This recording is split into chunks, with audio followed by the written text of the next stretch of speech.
ఎలాంటి వచ్చిందంట? 100 ఫలము. ఎలా వచ్చింది తెలుసా 100 ఫలము? అతడు మిక్కిలి గొప్పవాడగు వరకు క్రమముగా దేవుడు ఎలా వచ్చాడంట? క్రమముగా. ఒక్కసారి ఎప్పుడు అభివృద్ధి కోసం ఆశపడకూడదండి. ఒక్కసారి నా అప్పులు తీరిపోవాలనుకోవద్దు. ఒక్కసారి నాకు అన్నీ జరిగిపోవాలనుకోవద్దు.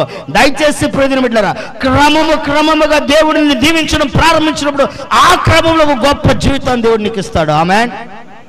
ఈ రోజు ఒక కార్యం జరిగింది, రేపు ఇంకో కార్యం జరిగింది, ఎల్లుండి దేవుడు ఇంకో కార్యం చేస్తాడు. నీ పట్ల దేవుడు కలిగి ఉన్న ప్రణాళిక అంచెలంచెలుగా దీవించడమే. ఇది నీ ఆశీర్వాదం. ఒక్కసారి ఆశీర్వదించబడాలంటే అది చాలా తప్పు. కనుక క్రమముగా అంటే నువ్వు వేసిన విత్తనము మంచిదైతే అది 100 ఫలాన్ని ఇచ్చింది, నీకు అభివృద్ధిని కలగజేస్తుంది. ఈ రోజు నీ ఆత్మీయ జీవితం కూడా అలాగే మలుపు జరగాలి. అలాగే నీ ఆత్మీయ జీవితం ఉండాలి. 100 ఫలాన్ని సంపాదించుకునే రీతిగా నీ ఆత్మీయ జీవితంలో దేవుని వాక్కు నాటబడిందై ఉండాలి. రెండవది ప్రియమైన బిడ్డలారా, రెండవది చెట్టు. ఒకసారి చదవండి మత్తయి సువార్త 7వ అధ్యాయం 17వ వచనం. మత్తయి సువార్త 7వ అధ్యాయం 17వ వచనం. అలాగునని ప్రతి మంచి చెట్టు మంచి ఫలములు ఫలించును, పనికి మాలిన చెట్టు కాని ఫలాలు ఫలిస్తుందంట. మంచి చెట్టు అంటే ఏంటి చెప్పండి? మంచోళ్ళు ఎంతమంది ఉన్నారు? చేతులు ఎత్తండి. ఏంది ఒకళ్ళు కూడా లేరేంటి? ఏమర్థమైంది నా మాట? చెడ్డోళ్ళు ఎంతమంది ఉన్నారు? ఓకే, మంచోళ్ళు అయితే లేరు, చెడ్డోళ్ళు అయితే ఉన్నారు. చెడ్డోళ్ళు అంటే ఏంటి? చెడ్డోళ్ళు అంటే ఏంటి? మంచోళ్ళు అంటే ఏంటి అమ్మా? చెప్పరా? మంచి అంటే ఇది, చెడు అంటే ఇది అని ఉండేదిగా, అదేంటి అమ్మా? మంచోళ్ళు అంటే ఏంటి? మంచి అంటే ఏంటి? నీతిగా బతకటం మంచి. ఇంకా మంచి అంటే, మంచి అనే పదానికి సరైన నిర్వచనం చెప్పాలా? చెప్పండి. మంచి అమ్మా చెప్పండి. మంచి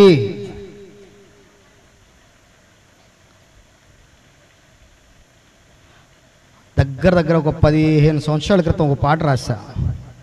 ఏ మంచి లేని నన్ను ప్రేమించి పరమును వీడిన పరిశుద్ధుడా, ఆరాధనా నీకే,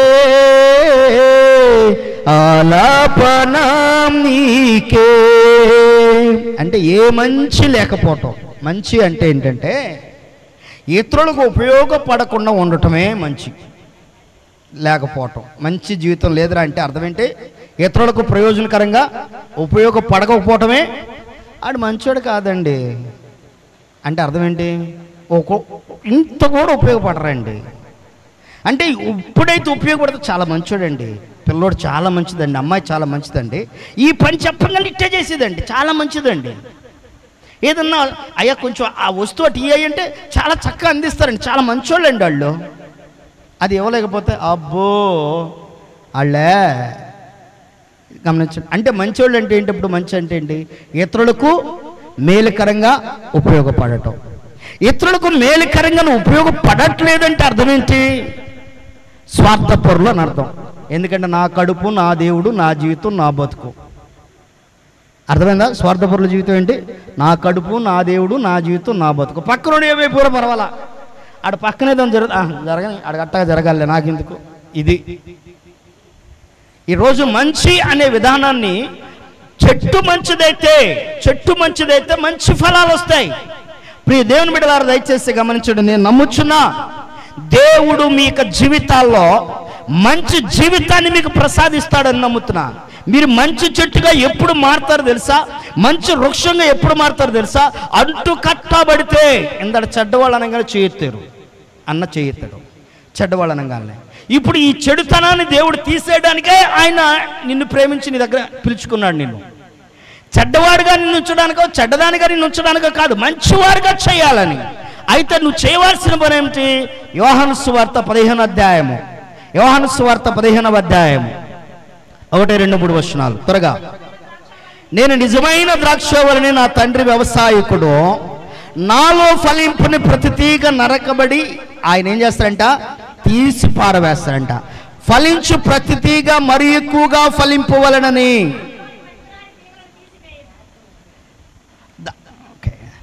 దానిలోనే పనికిరాని ప్రతి తీగ మరి ఎక్కువగా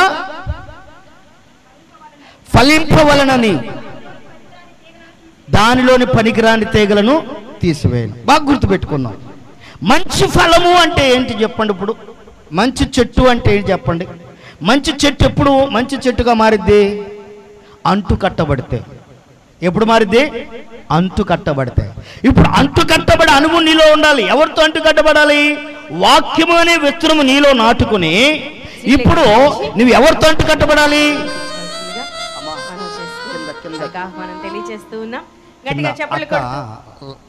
ఫోన్ లైవ్ ఆన్ చేస్తుంది, గమనించండి. ఏమి రాయబడి ఉంది బైబిల్లో? అంటు కట్టబడి అనువులోకి వెళ్ళాలి. ఎవరితో అంటు కట్టబడాలి? యేసయ్యతో అంటు కట్టబడాలి. నువ్వు ఎవరితో అంటు కట్టబడుతున్నావు? ఎవరితో అంటు కట్టబడుతున్నావు? నీ చెడుతనము వల్ల నువ్వు అభివృద్ధి కాలేకపోతున్నావేమో. నీలో ఉన్న చెడు లక్షణాలు నిన్ను అభివృద్ధి కానికుండా ఆపేస్తున్నాయేమో. దేవుడు నీ స్థితిని అలా చూస్తున్నాడు, నువ్వేమో ఇట్ట చూస్తున్నావు, ఇది ఉంటే సాల్యా అని. కానీ అలా ఉంటే కాదు, దేవుడు నిన్ను అలా చూస్తున్నాడు. ఉన్నతమైన స్థితి చూస్తున్నాడు, నిన్ను ఉన్నతమైన ఆశీర్వాదాలు చూస్తున్నాడు నీలో. అక్కడ కూర్చోమ్మా, అరే అక్కడ కూర్చోక్క, అటు ముందు జరగండి, మా ముందురా లక్ష్మి, ముందు జరుగు. ఉన్నతమైన ఆశీర్వాదాలు చూస్తున్నాడు దేవుడు నీలో. ఫోన్ ఆపమను. ఉన్నతమైన ఆశీర్వాదాన్ని చూస్తున్నాడు దేవుడు. కనుక ఉన్నతమైన ఆశీర్వాదాన్ని నీలో చూస్తున్న దేవుడి సన్నిధిలో నువ్వు ఎలా ఉండాలి తెలుసా? ఆయనతో అంటు కట్టబడాలంతే. ఆయనతో అంటు కట్టబడితే నీలో పనికిరాని కొన్ని ఉంటాయి. ఆ పనికిరాని అన్ని నరికేస్తాడు దేవుడు. కాస్త ముందు జరగమ్మా. ఒక రోజున ఒక అడవిలో 3 చెట్లు అంటే ప్రార్థన చేస్తున్నాయి అంట. అడవిలో 3 చెట్లు ఏం చేస్తున్నాయి చెప్పాలి నాకు? ఏం చేస్తున్నాయి? ప్రార్థన చేస్తున్నాయి అంట. ఏమని తెలుసా? దేవుడా, మమ్మల్ని కలగజేసావు, మాకెంత ఎత్తున జీవితాన్ని ఇచ్చావో, మీ మందిరంలో వాడబడే భాగ్యాన్ని ఇవ్వయ్యా అని ప్రార్థన చేస్తున్నాయంట. ఎక్కడ వాడబడాలి? మందిరంలో వాడబడే భాగ్యాన్ని ఇవ్వమని ఎన్ని చెట్లు? 3 చెట్లు ప్రార్థన చేస్తున్నాయి. అయితే ఒక బలమైన తుఫాన్ వచ్చిందంట. తుఫాన్ వచ్చి ఈ 3 చెట్లు కింద పడేసింది. చెట్లన్నీ పడిపోయి, వాటితో పాటు ఈ 3 చెట్లు కూడా పడిపోయి. అమ్మా, ఆ తుఫాన్ తాకిట్లో ఈ 3 చెట్లు కూడా పడిపోయి. 3 చెట్లు పడిపోయిన తర్వాత ఈ ఒక చెట్టు ఏమో అలాగే పడుకుండిపోయిందంట.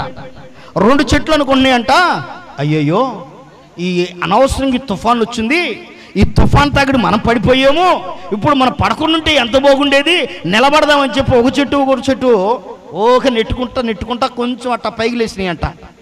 పైకి లేచినాయి. అలా ఉంటే వాటిలో కొంచెం పచ్చదనం వచ్చి మొక్క మళ్ళా చెట్టు జీవం పోసుకున్నాయంట.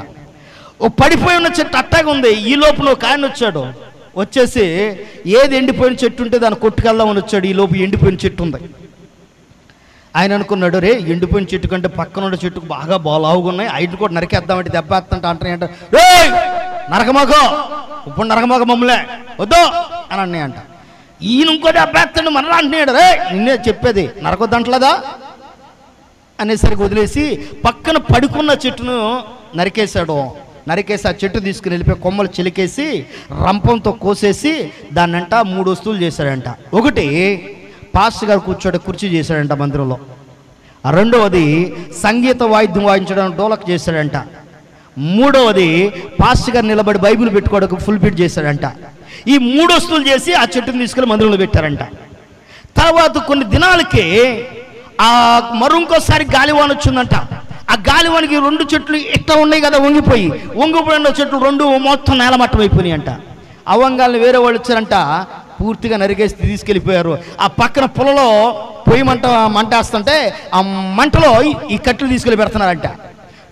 మేము మందిరంలో వాడబడాలంటే మమ్మల్ని తీసుకొచ్చి చెడ పెడతామండి, మేము మందిరంలో వాడబడాలంటే మమ్మల్ని తీసుకొచ్చి చెడ పెడతామండి అంటున్నాయి అంట పొలలో. ఇప్పుడు వాడబడాలంటే నువ్వేం చేయబడాలా? చెక్కబడాలగా, నరకబడాలగా. నరుగుతుంటే నాకు నొప్పి, నువ్వు నరకొద్దంటే, నాకు ఇబ్బంది, నువ్వు చలగొద్దంటే ఎట్లా ఉంటావు నువ్వు మందిరంలో? ఒక మందిరంలో దేవుని సేవకుడు క్రీస్తుతో నిన్ను అంటుకట్టబడే రీతిగా నిన్ను నడిపిస్తున్నప్పుడు, అంటుకట్టే రీతిగా నిన్ను తయారు చేస్తున్నప్పుడు, పాస్టర్ గారు అచ్చంగా నా గురించి చెప్తున్నాడు అనుకోవద్దు. ఒకవేళ నీలో లోపం, నిజంగా ఈ లోపం నాలో ఉంది కదా, ఈరోజు సేవకుడు ద్వారా దేవుడు నాతో మాట్లాడిచ్చాడు, నేను సరి చేసుకోవాలి. ఈ లోపాన్ని కలిగి నేను నరకానికి పోయే కంటే ఈ లోపాన్ని సరి చేసుకుని ప్రభువానికి స్తోత్రం అంటే ఎంత గొప్ప భాగ్యం అనుకోవాలా. అది నీ జీవితానికి దీవెన, అది నీ జీవితానికి మేలు, అది నీ జీవితానికి ఆశీర్వాదం. గమనించండి ప్రియమైన బిడ్డలారా, ఎందుకంటే దేవుని వాక్యం సెలవిస్తుంది, ఆ ఒక్క చెట్టు, పడిపోయిన చెట్టు ఒకటి కుర్చీగా మార్చబడింది, రెండో ఎలా మార్చబడింది? మంచి సంగీత వాయిద్యం వాయించే డోలక్గా మార్చబడింది, ఒక ఫుల్ పీట్గా మార్చబడింది. ఆ దేవుని సన్నిధిలో ఘనంగా ఉంచబడింది. కారణం ఏంటి తెలుసా? ప్రతి దెబ్బకు, ప్రతి యొక్క రంపపు కోతకు, ప్రతి యొక్క శుద్ధి శానముకు అన్నిటికీ సహించింది, ఓర్చుకుంది. పనికిరాని ప్రతిదీ తీసేస్తుంటే స్తోత్రం స్తోత్రం అంటాం ప్రారంభించిందే కానీ నన్ను నరకొద్దు, నాకు దెబ్బ అయ్యొద్దు, నాకు నొప్పి కలుగుతుందనలా. ఈరోజు నీ ఆత్మీయ జీవితం ఎట్టుంది? అందరికీ దేవుని సన్నిధిలో వాడబడాలంటుంది. వాడబడాలంటే ఏం చేయాలా? సహించాలా, ఓర్చుకోవాలా, భరించాలా. కొన్నిసార్లు మామూలుగా దెబ్బలు తగలవు, ఆ శంప ఈ శంప దౌడ రెండు వాయించినట్టు ఉంటాయి శోధనలో. ఈ బతకడం కంటే పోవటం మంచిది కదా అనిపించేటట్టు ఉంటాయి. అప్పుడు కూడా ప్రభువా నీకు స్తోత్రం అంటే అప్పుడు చలగబడతావు. ఒక సమస్య నుంచి, ఒక శోధన నుంచి చలగబడతావు, ఒక పక్క నుంచి సదును చేయబడుతూ, ఒక పదునుగా నువ్వు మార్చబడతావు, ఒక వస్తువుగా నువ్వు మార్చబడతావు. కనుక చెట్టు మంచిదైతే మంచి ఫలాలు వస్తాయి. ఈరోజు చెట్టు మంచిది కాకపోతే ఎట్లా వస్తాయి నీలో నుంచి మంచి ఫలాలు? దేవుని కొరకు ఎలా బ్రతకగలవు? బ్రతకాలి అంటే చెట్టు మంచిదై ఉండాలి కదా. గమనించండి ప్రియమైన బిడ్డలారా, మూడవదిగా నేల మంచిదైతే. ఏది మంచి అవ్వాలంట? నోరు మంచిదైతే అంటే నోట్లో రోజు యాలక్కి లవంగా వేసుకోవాలా. నోరు మంచిగా ఉండాలంటే అంతే కదా అమ్మా? నోరు మంచిగా ఉండాలంటే నోట్లో ఏమయ్యాలా? లవంగా, యాలక్కాయ, ఈ రెండు ఎత్తే నోరు సువాసన వస్తూ ఉంటుంది. నేను ఒక చోట ప్రార్థనకి వెళ్ళా, నాకు లవంగా అలవాటు. నేను లవంగా తీసుకుని నోట్లో వేసుకున్నా ప్రార్థనలో ఉండగా. ఒక ఆయన వచ్చాడు, ఆయన వచ్చి పాస్టర్ గారు అని అన్నాడు. వెంటనే నోట్లోంచి యాలక్కాయ వాసన వచ్చింది. పాస్టర్ గారు అనగానే ఆ యొక్క ఆటోమేటిక్గా స్మెల్, యాలక్కాయ స్మెల్ వచ్చింది. అంటే ఇప్పుడు నోరు మంచిదైంది, ఊరంతా మంచిదైద్దా అంటే ఏంటి? అమ్మా, మాట మంచిగా ఉండాలి, నీ పలకరింపు మంచిగా ఉండాలి.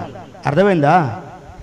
ఒకవేళ అసే బస్సే ఏదో నీ పదాలు పిలుచుకుంటే అది ఎక్కడి వరకే? నీ ఇంట్లో వరకే. బయటకు వచ్చిన తర్వాత కూడా ఏందో మరి వీళ్ళకంటే ఇంకా ప్రాణం వచ్చి వాళ్ళు ఎవరు కనపడరు అన్నట్టుగా వీళ్ళే అన్ని ఇచ్చేసుకున్నట్టు అసలు బలి పిలుచుకుంటారు. అమ్మా జాగ్రత్త.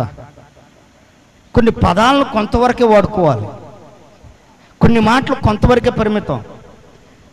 ఇంట్లో ఉండగా భర్తని ఓయ్ ఓయ్ అని పిలిచావు, బయటికి రాగాలి అదే పని ఓయ్ నిన్నే ఓయ్. ఆ రోడ్డు అవును 10 మంది వెళ్తారు, ఓయ్ అనాలి, ఎవడు అనాలి, ఓయ్ అని ఎవరు అనాలా? ఇంట్లో ఉన్నప్పుడు ఓయ్ అన్నావు, ఓయ్ అన్నావు, పద్ధతిగా ఉంది. బయటకు వచ్చింది ఓయ్ ఏమోయ్ నిన్నే అంటే ఇప్పుడు వాళ్ళ ఆవిడ స్వరం ఆయనకి తెలుసు కాబట్టి ఆయన వెనక తిరుగుతాడు. ఓహో నా పిచ్చిది మాట్లాడుతుంది ఎక్కడ ఉండి పిలుస్తుంది, నా పిచ్చిది ఎక్కడ అనుకుని తిరుగుతాడు. ఆయన తిరగకుండా అది తట్టగా పోయాడు అనుకో, ఇప్పుడు నీ పరిస్థితి ఏంటి? ఎంతమంది తిరగాలి అప్పుడు వెనక్కి? బైబిల్లో శారా తన యజమానుని ఏమని పిలిచింది తెలుసా? యజమానుడా. తన భర్తను ఎలా పిలిచింది తెలుసా? ఏమోయ్ అని పిలవలా, యజమానుడా అని పిలిచింది. ఈరోజు భర్తను చక్కగా పేరులతో పిలిచే ఘనత వచ్చింది. అమ్మా ఏ బాబు బాయ్ ఎంత చక్కగా పిలుచుకుంటారు, నిక్ నేములతో, పేర్లతో. గమనించండి, భర్త అంటే నీకంటే పెద్దోడు అని అర్థం. పెళ్లి చేసేటప్పుడు పెద్దవాళ్ళని చేసుకుంటారా, చిన్నవాళ్ళని చేసుకుంటారా? అంటే పెద్దవాడిని పేరు పెట్టి పిలిస్తే ఏమంటారు చెప్పండి సమాజంలో? నాకు తెలియదులే, మీకు తెలిసిన సత్యం చెప్పంట.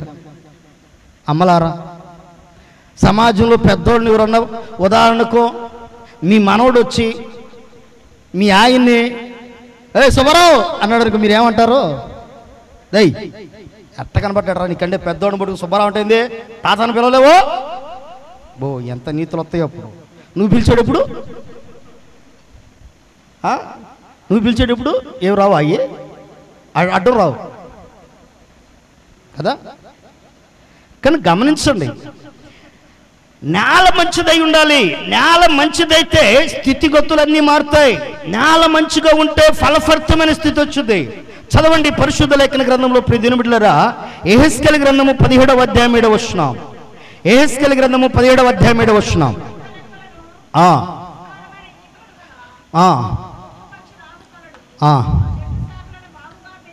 ఆ చెట్టు శాఖలను బాహుగా పెంచి బహుగా ఫలించు, మంచి ద్రాక్షవల్లి అగునట్లుగా విస్తార జలము గల మంచి భూమిలో నాటబడి ఉండినను. చాలు, ఎక్కడ నాటాలంట? మంచి భూమి. ప్రతి బిడ్డలారా గమనించండి, సారవంతమైన భూమి. మాకు ఉప్పు చెరువు ఒకటి ఉండేది. ఉప్పు చెరువు కదా, ఉప్పు చేను ఒకటి ఉండేది. ఉప్పు చేను అంటే తెలుసా? ఉప్పు చేను తెలీదా? ఉప్పు పండించే చేను. మాకు ఉప్పు పండించే చేను ఒకటి ఉంది, 1 ఎకరం పొలం. అప్పట్లో గవర్నమెంట్ ఇచ్చారు. మా నాన్నగారు దాన్ని చాలా చాలా అణాలకు కణాలకు అమ్మేశారు దాన్ని. అచ్చంగా దాంట్లో సముద్రం నీళ్ళు వస్తే ఆ సముద్రం నీళ్ళని ఆరబెట్టి ఒకసారి దుక్కు దున్ని మరలా వచ్చింది, మళ్ళీ సముద్రం నీళ్ళు వస్తే దాని మీదకి వెళ్ళిన తర్వాత మరలా దాని దుక్కు దున్ని, మరలా 3వసారి సముద్రం నీళ్ళు వస్తే మళ్ళీ దాని మీద దుక్కు దున్ని, ఆ ఆరిన నేల అంతటి మరలా దుక్కు దున్నప్పుడు దాంట్లో నుంచి ఆ యొక్క సముద్రం నీళ్ళన్నీ తెల్లగా గడ్డలు కట్టి బయటకు వచ్చింది. అదే ఉప్పులా తయారై బయటకు వచ్చింది. అర్థమైందా? ఎకరం పొలం ఉండేది. ఇప్పుడు ఆ ఎకరం పొలంలో వెళ్ళిపోయి నాటేయటం అనుకో, ఏమవుతాయి? నాటెత్తే ఏమైద్ది? మొక్క పెడితే ఏమైద్ది? పరదేశులము ప్రియులారా మన ప్రమిది కాదిప్పుడు అని పాట పాడతాం మనుషులకైతే. ఇప్పుడు మొక్కలకి ఏం పాడంగా? ఏమవుతాయి? అయ్యి చచ్చిపోతాయి. ఎందుకంటే నేల మంచిది కాదు కదా. అది ఉప్పు నేల, అది చవిటి నేల, అది మంచి నేల కాదు. మంచి నేల అయితే అక్కడ మంచి రీతిగా మొక్క పెరిగిద్ది. ఏ రోజు మంచి ఫలము రావాలి అంటే నేల మంచిదై ఉండాలి, విత్తనం మంచిదై ఉండాలి, చెట్టు మంచిదై ఉండాలి. ఆఖరి మాట చెప్పుకుని ప్రార్థన చేసుకుందాం. ప్రియ బిడ్డలారా బాగా గుర్తుపెట్టుకుందాం. నిర్గమాకాండం 15వ అధ్యాయం 25వ వచనం. ఏది మంచిదై ఉండాలి అనే మాట ఈ ఆఖరికి మాట చదువుకుని ప్రార్థన చేసుకుందాం.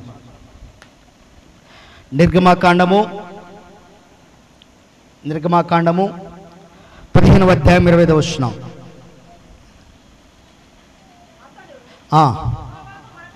అతడు యెహోవాకు మొరపెట్టెను. అంతటా యెహోవా అతనికి ఒక చెట్టు చూపెను. అది ఆ నీళ్లలో వేసిన తరువాత నీళ్లు మధురములాయెను.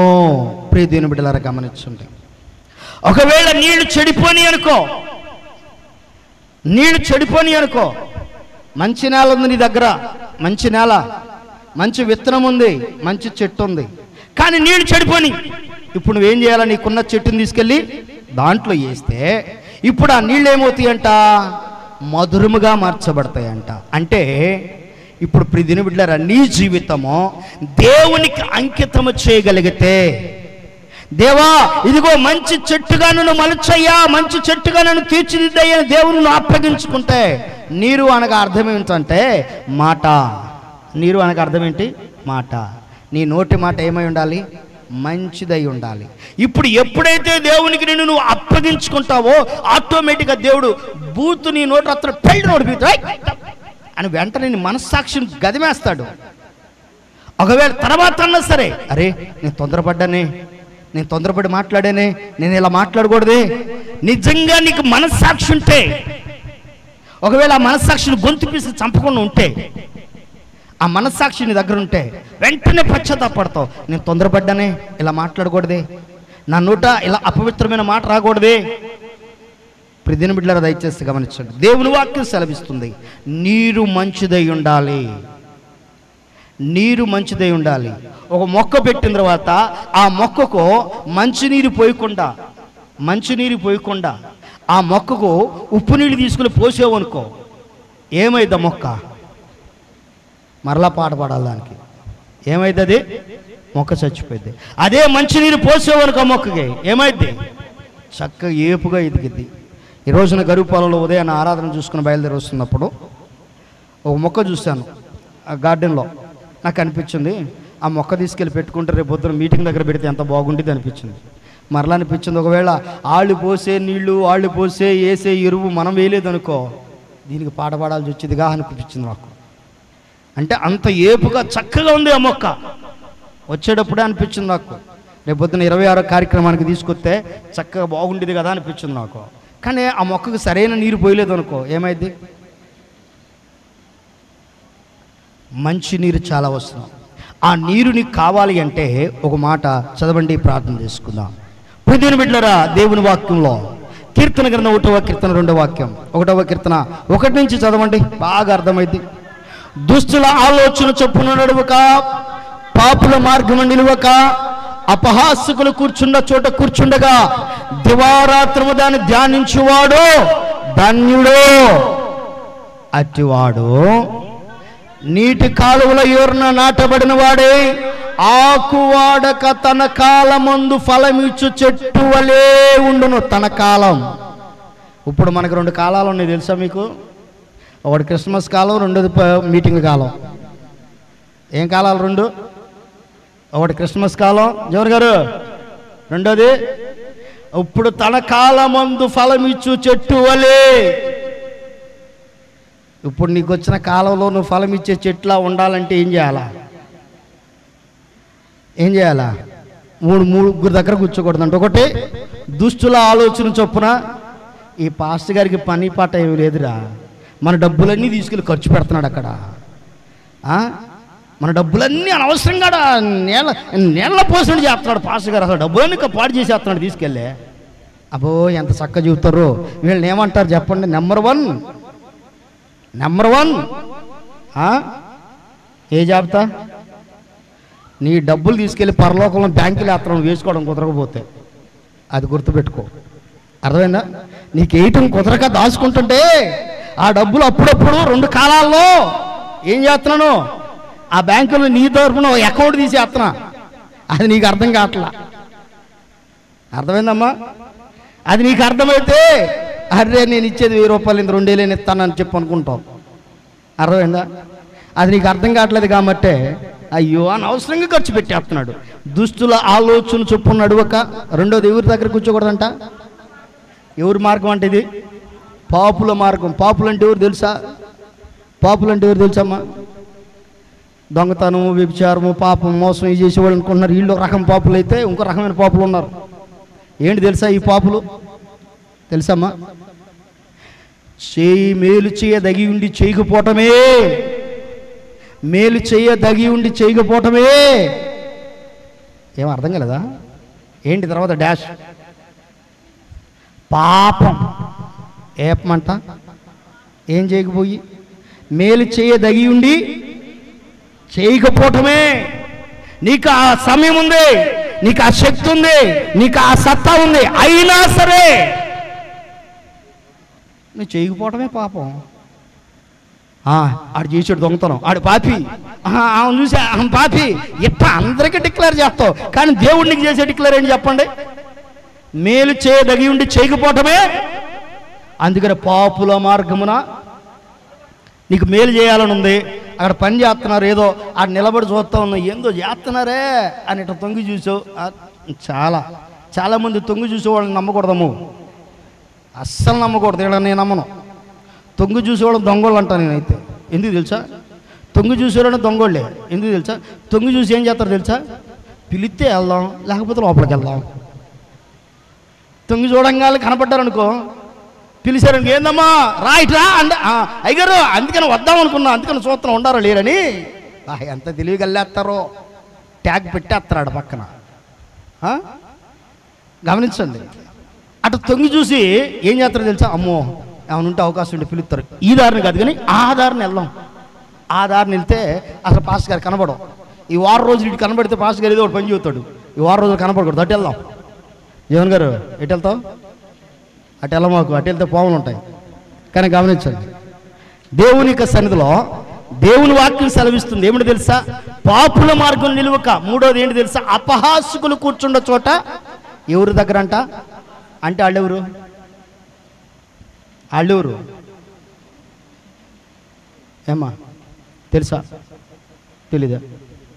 అపహాసకులు అంటే ఎవరు?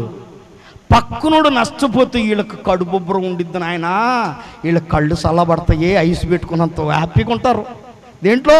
కళ్ళల్లో. ఎంత హ్యాపీగా కళ్ళు కనబడతాయి వీళ్ళకి. పక్కనోళ్ళకి ఏదైనా నష్టం జరిగితే, వాళ్ళకి గిట్టనోళ్ళకి కానీ ఏదైనా అపాయం జరిగితే, వాళ్ళకి నచ్చినోళ్ళకి కానీ ఏదైనా సమస్య వస్తే వీళ్ళకి ఉండిద్ది. బాబా ఎంత హ్యాపీ. అసలు పక్కనోళ్ళు చూస్తే రే ఈరోజు నేను ఎంత హ్యాపీగా ఉన్నాను తెలుసా అంటారు. ఎందుకురా అంటే మా శత్రువుగా అయ్యింది, నేను అనుకున్నట్టునే జరిగిందాడా, అయితే నువ్వు హ్యాపీగా ఉండాలా. వీళ్ళని ఏమంటారు తెలుసా, అపహాసకులు అంటారు. వీళ్ళని ఏమంటారు అంటే ఒకడు నష్టపోతే సంతోషించేవారిని అపహాసకులు అంటారు. కనుక ఇలాంటి వారి జాబితాలో నువ్వు లేకుండా ఉంటే నీ కాలం ముందు నువ్వు ఫలం ఇచ్చే చెట్లా ఉంటావు. ఎందుకంటే ఎక్కడ నాటబడతావు? నీటి కాలంలో ఎవరన్నా నాటబడతావు. నువ్వు ఇలాంటి వారి జాబితా దగ్గర నువ్వు కూర్చున్నావు అనుకో, ఎట్టుండేది తెలుసా? చిన్న ఉపమానం, ప్రార్థన. ఒక రోజున ఒక ఆమె మందిరానికి వెళ్ళింది. కొత్తగా అప్పుడే ప్రార్థనకి వెళ్దామని ఏరో వాళ్ళు చెప్పారంట. మామ ప్రార్థనకి వెళ్తే దేవుడు మేలు చేస్తాడమ్మా అని. ఒక ప్రార్థనకి వెళ్తే మేలు చేస్తాడంట. గేదెలు పోయినాయి కదా, పాస్టర్ గారి చేత ప్రార్థన చేయించుకుందాం అని వెళ్ళింది. ఆ గేదెలు పోని పాస్టర్ గారు ప్రార్థన చేయనంటే గేదెలు పోని వాటికి ప్రార్థన చేశాడు పాస్టర్ గారు. చేయంగాలని 4 గేదెలు అంటమాట, 4 గేదెలు తిరిగి వచ్చినాయి. అమ్మాయ 4 గేదెలు తిరిగి వచ్చినాయి. ఓహో గేదె 50,000 పైనే, 50,000 దగ్గర నుంచి ₹1,00,000 పని చేసేది గేదె. 4 గేదెలు తిరిగి వచ్చినాయి అంటే 4 లక్షలు వచ్చినట్టే అమ్మ ఇంటికి. ఇక ఏమనుకుంది, పాస్టర్ గారు ప్రార్థన బాగా ఫలించింది, ఒక ₹2,000 కానుక ఇద్దామని చెప్పి కానుక తీసుకుని బయలుదేరింది. ఏం తీసుకుని? కానుక తీసుకుని బయలుదేరింది. ఏమో కానుక తీసుకుని బయలుదేరితే ఎల్లంగాలో సీనియర్ మోస్ట్ విశ్వాస అక్క పక్కన కూర్చుంది. వెళ్ళి అక్క జూనియర్ సీనియర్ దగ్గర కూర్చుంది. అక్కో ఎక్కడి నుంచి వచ్చో, కొత్తగా ఉన్నావే, నిన్ను ఎప్పుడు చూడలేదు ఈ మందిరంలో అని అడిగింది. అమ్మా నేనే పోయిన వారం వచ్చానమ్మా. పోయిన వారం అయితే నేను రాలేదు అక్క, ఈ వారం పోయిన వారం పనుండి ఆగిపోయినలే. నేను ఈ మందిరానికి ప్రథమ బిడ్డ నేను లేకపోతే పాస్టర్ గారు లేడు తెలుసా నీకేడా అని చెప్పుకొచ్చింది. సీనియర్ కదా, కొంచెం చెప్పుకోవాలిగా, చెప్పుకుంది, అయిపోయింది. ఏంటక్క ఏం పని మీద ఎట్ట వచ్చావు ఏంటి ఎలా అంటే, అటు గేదెలు పోనీయమ్మా, పాస్టర్ గారు ప్రార్థన చేస్తే 4 గేదెలు తిరిగి వచ్చినాయమ్మా అంటే, ఊరినే వచ్చుండవే ఏదో కానుక తెచ్చుంటావే అని అంది. ఎందుకంటే సీనియర్ కదా, అనుభవం కదా. తెచ్చానాక కానుక ఎంత తెచ్చా అంది. 2,000 తీసుకొచ్చా. 2,000 తెచ్చావా? ఎవరికి ఎత్తా తీసుకెళ్ళి అంది. దేవుడికి ఇద్దాం. దేవుడు ఎక్కడ ఉన్నాడక? దేవుడు ఏడున్నాడు? ఇప్పుడు సీనియర్ కదా, అనుభవం కలది, చెప్పేసింది. దేవుడికి ఇస్తావా? దేవుడు ఏడున్నాడు అనగానే నిజంగా నాకు దేవుడు ఎక్కడ ఉన్నాడు? నువ్వు ఇచ్చే దేవుడికి తెలుసా? పాస్టర్ గారికి. ఎవరికి ఇచ్చేదే? పాస్టర్ గారికి. ఇప్పుడు పాస్టర్ గారు ఏం చేస్తాడు? నువ్వు ఇచ్చిన 2,000 ఆయన వాడుకుంటాడు, అంతేగా. నువ్వు దేవుడికి ఇచ్చింది ఎట్ట అయింది నీకో?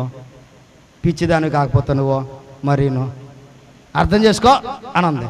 ఇప్పుడు ఏం చేయమంటావు అక్క అనగానే, ఒక ₹10 ఇచ్చి ₹10 జేబులో తీసుకుని పో అనంది. అమ్మాయ అనుకుంది, ₹10 పాస్టర్ గారికి కానుక పెట్టింది, ₹10 తీసుకుని బదిలీ ఇంటికి వెళ్ళిపోయింది. ఇంటికి వెళ్ళిపోయిన తర్వాత హ్యాపీగా ₹10 పెట్టి ఉప్పు పప్పు చింతపండు కొనుక్కుని ఇంటికి తీసుకెళ్ళింది.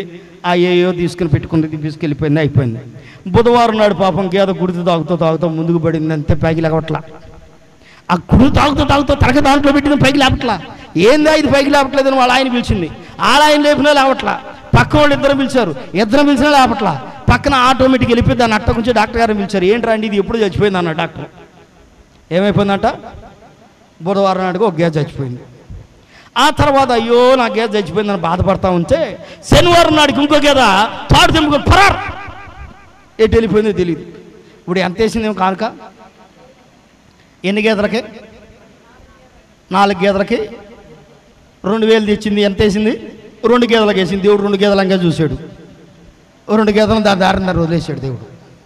అర్థమైందమ్మా? కనుక జాగ్రత్త. ఇలాంటి వాళ్ళు మాటలు వింటే నీ జీవితం కూడా ఎలా అయిపోయింది. ప్రభు సన్నిధిలో ప్రార్థన చేద్దాం.